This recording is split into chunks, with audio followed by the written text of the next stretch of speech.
सासू माँ, मेरा हाथ पकड़ लीजिए, आगे बहुत गहरा गड्ढा है। अब पता चलेगा बुढ़िया तुझे, जब आगे जाके गड्ढे में गिरेगी। अरे माँ, दिव्या, ये क्या किया तुमने मेरी माँ के साथ?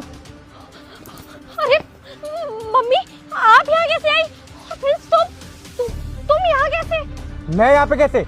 तुमने मेरी माँ को धक्का मार दिया और तुम मुझसे पूछ रही हो मैं यहाँ पे क्या कर रहा हूँ? ये नकली हाथ तुमने मेरी माँ की व्हीलचेयर पे लगा दिए हैं और माँ को ये लग रहा था कि उन्होंने तुम्हारा हाथ पकड़ रखा है और यहाँ पे तुमने उन्हें धक्का मार दिया।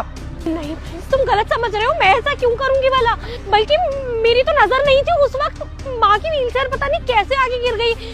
तुम बताओ, मैं सासू माँ के साथ ऐसा क्यों करूंगी? वो मेरी माँ से ऐसी है। बेटे, तूने तो कहा था कि मेरा हाथ पकड़ लो, आगे बहुत गहरा गड्ढा है, और तूने ये गुब्बारा लगा रखा था। नहीं, ये गुब्बारे तो यहाँ रास्ते में मिल रहे थे।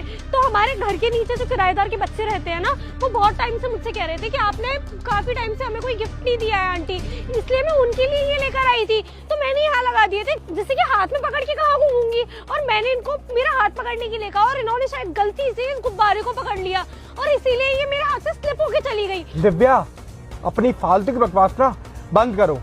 तुम्हें पता है, मैं तुम्हें और माँ को सरप्राइज देने के लिए आया था बॉर्डर से, इसलिए मैंने किसी को भी नहीं बताया था कि मैं आज घर आने वाला हूँ। पर मुझे क्या मालूम था कि जब मैं घर के रास्ते पे आऊंगा तो मैं ये देखूंगा कि तुमने मेरी माँ को धक्का मार दिया है। मैंने ना तुम दोनों को बहुत पहले ही देख लिया था। मैं तो ये सोच रहा था कि एकदम से जाके सरप्राइज करूंगा जैसे तुम दोनों आगे आओगे, पर मुझे क्या मालूम था कि आज भगवान तुम्हारी सच्चाई मेरे सामने आएगा। फ्रेंड्स देखो, ये चलता हुआ रोड है, लोग हमारी ही तरफ देख रहे हैं। यहाँ से घर चलते हैं, घर चल के बात करेंगे।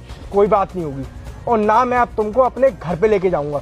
जो लड़की मेरी माँ को ऐसे ही बीच राह पे छोड़ के जाने की सोच रही थी, और छोड़ के जाने की क्या, तुमने तो इतनी बुरी तरह धक्का मारा था कि मेरी माँ अगर उस गड्ढे में गिर जाती ना तो उनकी मौत ही हो जाती। तो मैं तो अब मैं छोड़ूंगा नहीं। अच्छा है कि मैंने तुम्हें नहीं बताया था कि मैं आने वाला हूँ। तुम तो पता नहीं मेरी माँ के साथ और क्या क्या जुल्म करती होंगी घर पे। ऐसा कुछ भी नहीं है प्रिंस। सासू माँ, आप बताइए ना प्रिंस को कि मैं आपको कितने अच्छे से रखती हूँ, अपनी माँ की तरह रखती हूँ, बताइए ना। नहीं बेटा, ये तेरे जाने के बाद मेरे ऊपर बहुत अत्याचार करती है, और आज तू टाइम पे नहीं आता ना तो आज तो ये मुझे मार ही चुकी होती। माँ, अगर आपके साथ इतना सब कुछ हो रहा था तो आपने मुझसे कभी कुछ बोला क्यों नहीं? ये मेरी बात नहीं कराती थी तुझसे, कभी फोन नहीं देती थी मुझे। बिल्कुल सही कह रही है माँ। जब भी मैं फ्री होके कॉल करता था कि माँ से बात करा दो, तुम हमेशा यही बोलती थी कि माँ अभी पार्क में गई है, माँ की अभी फिजियोथेरेपी हो रही है, माँ यहाँ है, माँ वहाँ है। कभी भी तूने मेरी माँ से बात नहीं कराई। पूरे 6 महीने हो गए। 6 महीने से ना